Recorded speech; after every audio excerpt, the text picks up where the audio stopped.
दरकार चे बांगा तखन दको थिरोग कना नोरे जवाब तखन बाको लई दाड़े कना मेता को कने नोरे लक्ति मेना आकात ताबोना आर निता समय सला तालमेल कते अब जति थोड़ा भाषा भाषा बंचा दरकार कना मेनखान टोटली नुकु ओका अतुर हो नोआ बाको कमिया का आपे जुदी पे मेमेन कना जे बांगा मजी आलरेने कमी कान गया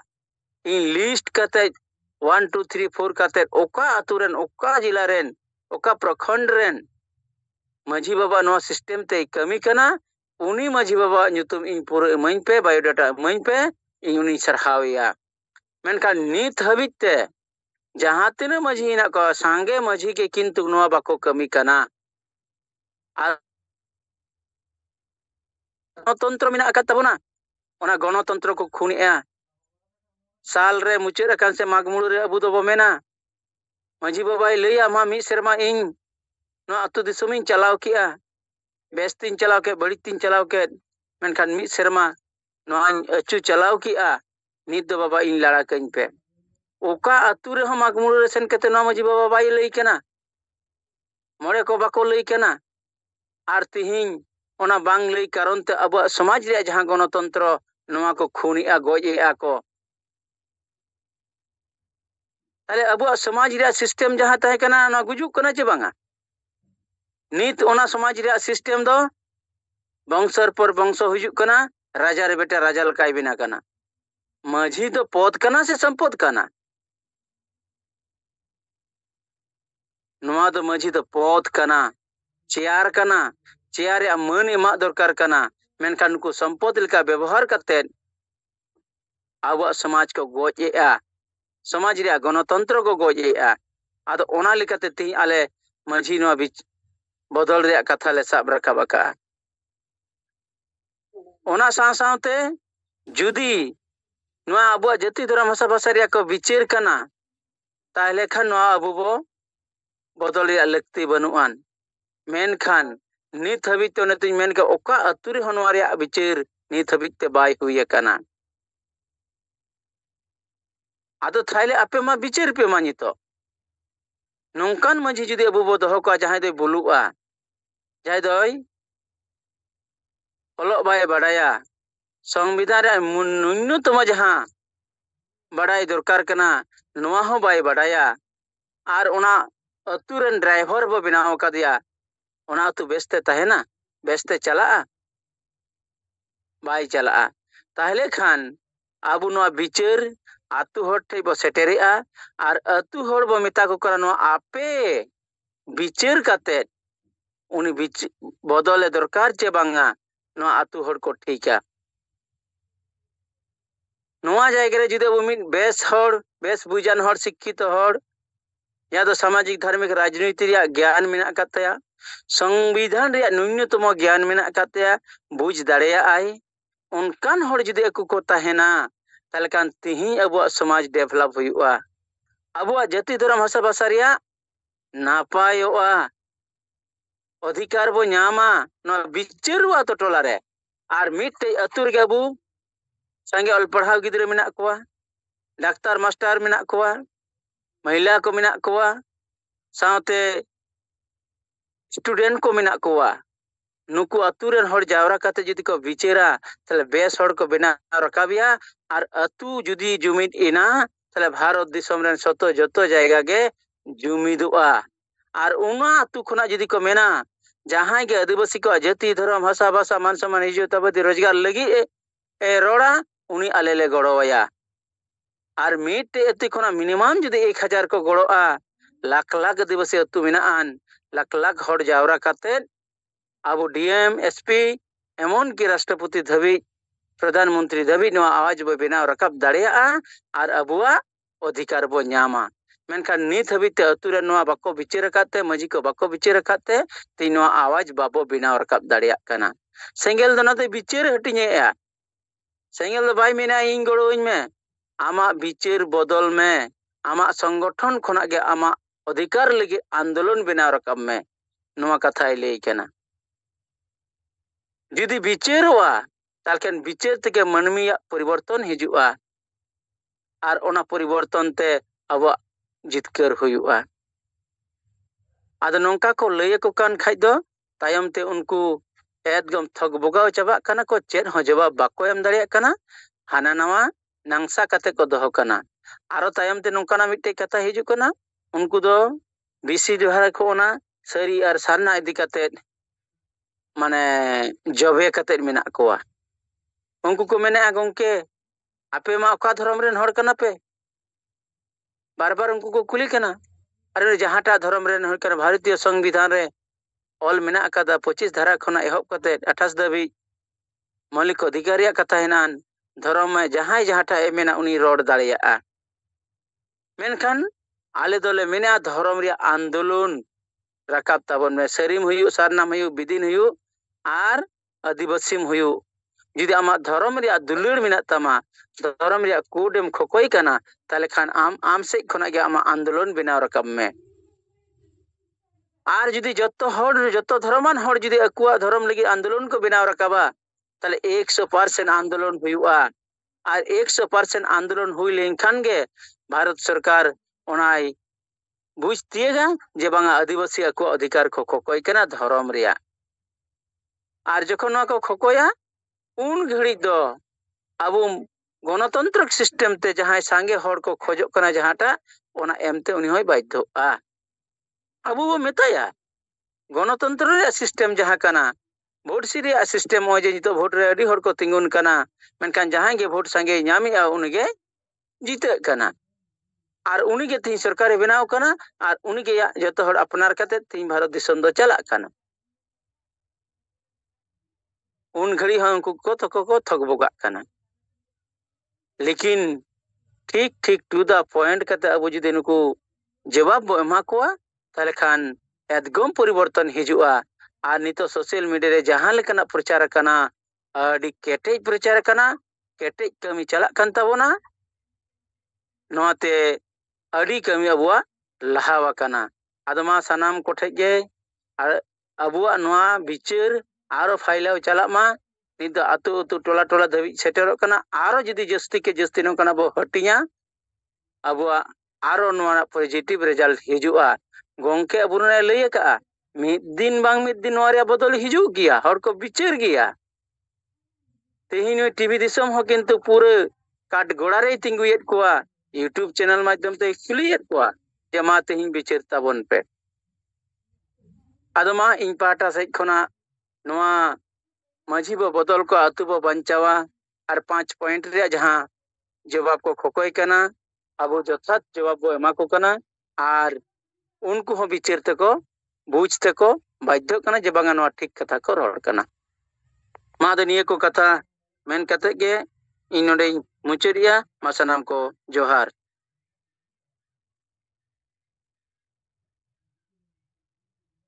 गणेश मुर्मू गमके अड़ी अड़ी साराव मा अब माझी बो बदल को आतु बो बांचावा नोआ रिपोर्ट रिया क्वेश्चन कोकिन लैयात कोआ और अड़ी नपाय तकिन लैयात कोआ नोनका के जतो हड़ बो लई दाड़िया को खान अब जतो हड़ के बो दाड़ेया जाओ अड़ी विस्तार ते ते냐 कथा हकिन दोहो किया गोटा पड़ा कथा मा तबे दोड़ाते अड़ी अड़ी साराव गणेश मुर्मू गमके और जहां के सारेज अकन बयहा को ताबो सेलेद अकना बो नितो धरित ते नय 139 38 समय होता बो 9:11 हुईन गया मा जतो बयहा को गे रुमुटुई मा किछि किछि बो कथा बो दोहो इदी मा जार के गमके आजमो कना अड़ी बेस आंजमो कना हां ओंडे बारपेटे लाटिंग था कना तो बरोद थाना रे दो चिरकुट बिला समय दो आदा आले दो बाबूलाल तले नते उत्तर नाखा से ले था कना आदो आले बेसले प्रचार दीदा प्रचार परे बिलो परे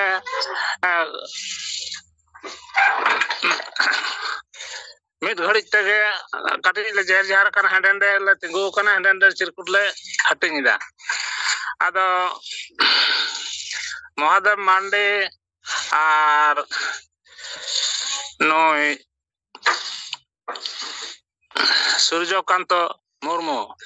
नकिन साथे आरो मोड़े तुरुई हज कते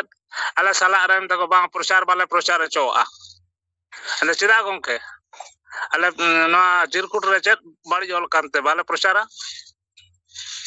इना खान के उनको तो आदो आले रे ना के बाबूलाल इन तापरे बराबाजार थाना खन मंटू सोरेन गंके तकिन इन तकिन हेयनते आदो बेस ओंडे खपरी ये दुरो नाले खपरी ते इनठेन मिड साइगान चिरकुट तहा कना जोर काते महादेव मांडी बन माय कान थाना जोर काते मचड़ाव काते एकदम आडी ताना जिके काते नोडे हताव केदाय हताव काते बाबूलाल ना तो धुरो कना उन्हें हो दमेले खपरी बड़ायना अन बा आले दोले बिलहो गया आले असुविधा ये तो चेत असुविधा चल मौलिक अधिकार मेना नौका आडी गले रगड़ जग काते आरो सागे जो कोयन खान उनको तो आदो मिट घड़ी ते कासी चको दरगट केदा दर काते आर आले दो उन समय दो आदो तायम ते दो उनको दर काते आले दो बाले बता दा चिरकुट दो हटिंग गया हटिंग काते आरो हानते आना पालुपाता सेर अंतर हो कटी गंडगोल हुई बड़ायना अंतेना दो उना दाले दो निखुत सहिन बड़ाय दो बांग ताहे कना आदो आदो बाड़ती कथा बांग लay काते तेहें जागदा खन हिजुग कना सेता 9 बजे समय जागदा कुली मुचार रे परेशनाथ चक्रवर्ती साइकेल पोस्टारिंग तोल कदा आदो ओना पोस्टर यल काते तिंगु किदिंगा मेंदाय दादा एटा के लेखा आछे आदो ओंडे मिटन चिरकुट ओडक काते निं एमाव देया आर चिरकुट इं एमाव दे खान बांगलाते ऑल मेना तो आडी भागी बुझ केदाम दाओ एटा तो खूब भालो काज আপনারা এটা কাজ করছেন বলছি হ্যাঁ এটা আমরা কাজ করছি নৌকা লেখাতে আডি গান লিং গালমারাও কেদা আদো শেষরে মেন্দা তাহলে বাজা পিয়া চিরকুটি মাই মে আদো নে গেল গোটাং চিরকুটি মে আদে মেন্দা আলে অন্তে ইয়েরেন কানা 1 নম্বর গোপালনগরেন কানা অন্তরেন সান্তাল মিট বাড়ি মা কম দে হ্যাঁ হ্যাঁ এমা দেন 10টি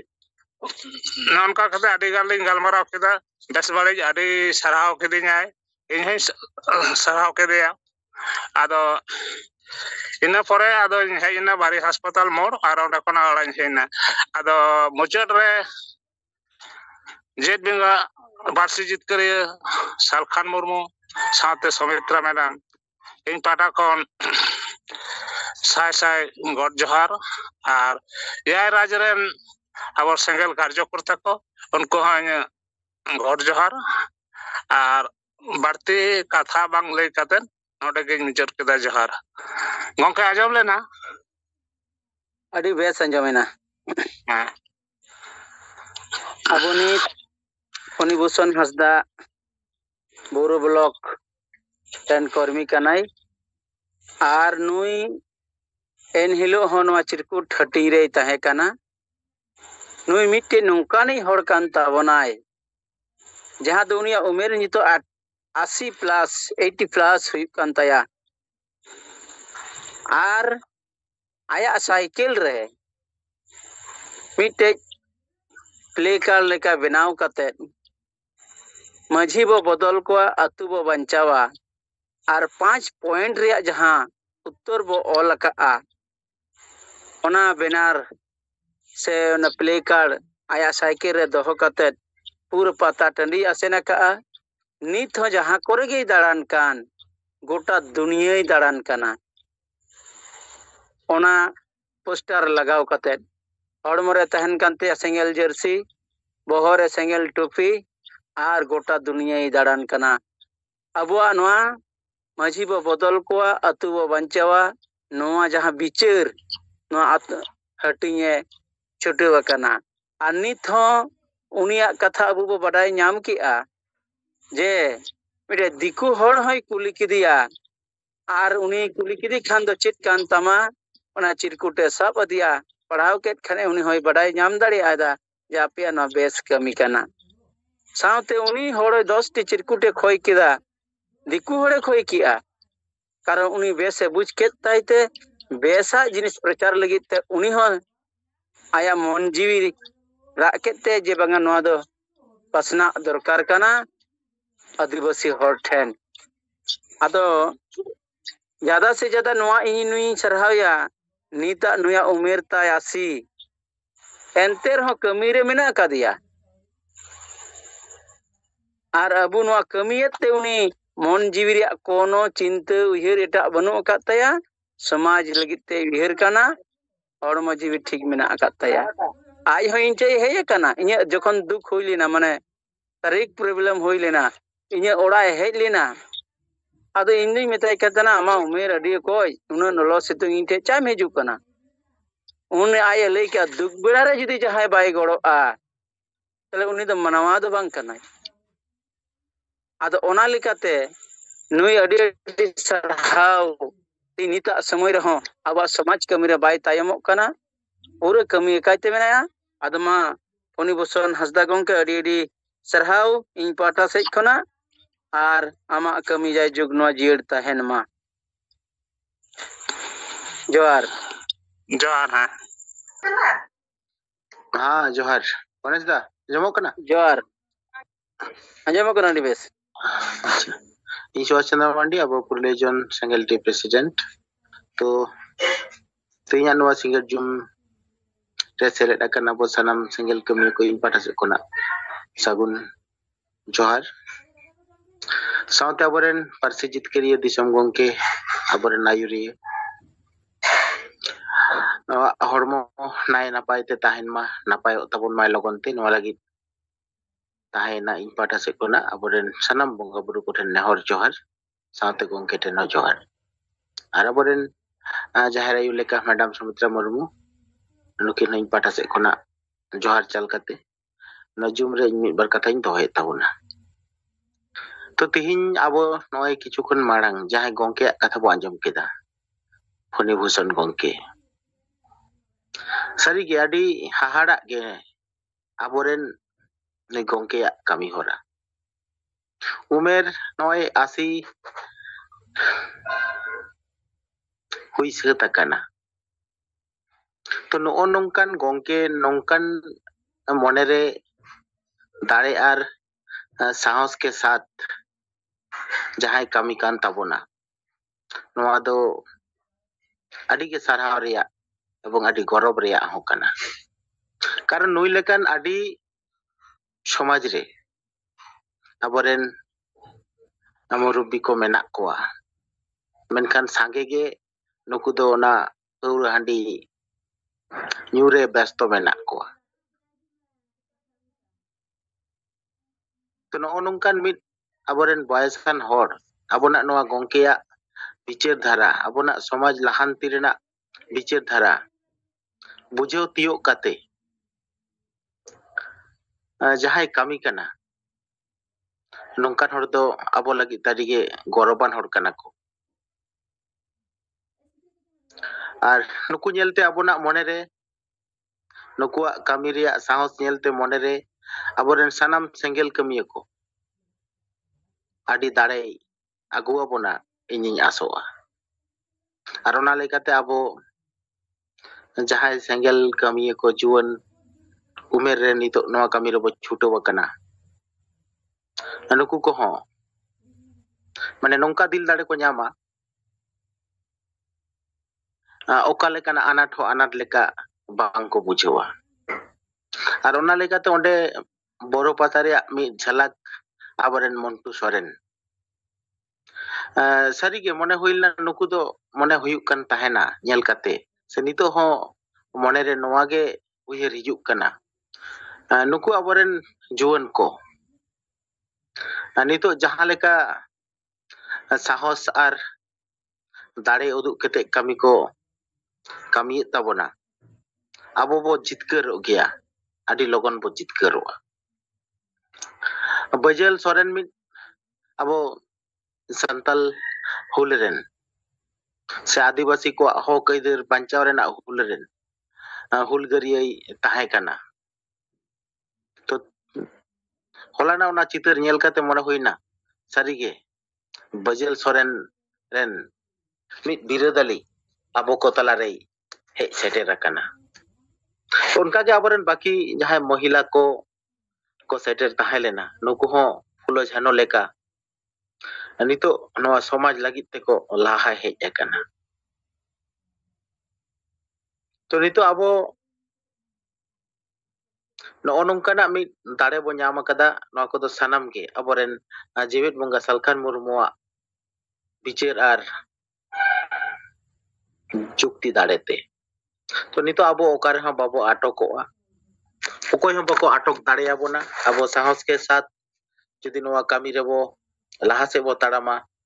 abo logon tege abona target ar lokho rebo seter dareya. Ar nongkan jaha midbar bairi ko menak ko tabona somaj talare nuku to boi teko ad idia ar ko chaba idia noa ge sariya kana. Sariya do jitkeroa ar ereya do mid din bang mid din sanam hor bujhaw nyam kate ona doko chapat gidika. Ar nuku jaha tinak songgothon ko noa sengel obhijana noa kami ko chetan re birod e ako nuku ha adi logon ge boi teko muchhaw chaba'a. Karon nitok somaj re nyelok kan no Adivasi somaj re Adivasi sengel obhijan somaj sudhar lagit te menaya kami kanay ar baki jaha tinak songgothon ko nyelok kana somaj sudhar nyutum kate hor talare nijera bhab murti benaw lagit ke ko kami kana. Somaj lagit to unkuak uihar bicer ekal ge banuk leka bujhaগ kana. Cheda se Boro Patare jaha asangbiধানিক o গণতান্ত্রিক ঘটনা ঘটাওয়েনা ঘটাও ke ako Balupata Committee saute bar hor netritto wala neota peda Suryakanto Murmu ar Mahadev Mandi noa bari ঘটনা chetan re se bari huiena mente nitok porjonto mekten gan songgothon ho onka lekate noa do bari mente ke bang ko rod rakap len. To nuku nongkana bari promote kami re menak koa to noa to poriskar nuku ado somaj banchaw somaj lahanti rena kono bicer dhara ge banu'a. To nitok abona sengel obhijana noa sengel bicer dhara somaj re mid aloron e sisti akada ona reyak ge mid marang chitar abo noa Boro Pata tandi rebo nyel kea. Nitok do jaha rege nongka aboren Adivasi hor ko gadeloa onde ge abo noa chirkut pasnaw te huyabona ar onka ge abo jumit kate eten group benaw kate prochar reyak sanam lekana mane rono koushol hataw kate abo ona prochar kami re sanam pakar re chutaw ko abon ekhan ge abo abona kukmu aboren birbanta ko kukmu aboren Jewet Bonga wa uihar bicer uniak kukmu sanam bo puraw dareya ar aboren pongpongra ko aboren next generation ko lagit mid nawa somaj napai somaj abo bo tingu rakap dareya. To noa ko kami abo bo kami dare hoto lekhan kami lekhan mone re hon rauska bujha'a ar hapen din re nagam re noa ladhai reyak katha somaj talare ol rakabo'a ar ona ladhai reyak katha nyelte aboren hapen din re generation ko ladhai reyak dare ko benaw rakap dareya se ko nyama. To niya ko katha men bada kate ge in pata se khona ma sanam ko dorhate johar chal kate inyak katha nodeng muchad ke tabona johar. Subhash Chandra Mandi, the Tea President, Purulia Zonal, Abu Talare, Onaria, Purjalochona Katet, Awa, Tina Love and Loss, Uyua, Arjonta Chet Ko Hirkana, Nitona Abu positive Digdarshan Ko देखाव दाड़िया बुझ दाड़िया नोआ रे तुले जोखा करते अबो तले रे साब राकाब किया मा आडी आडी सारहाव।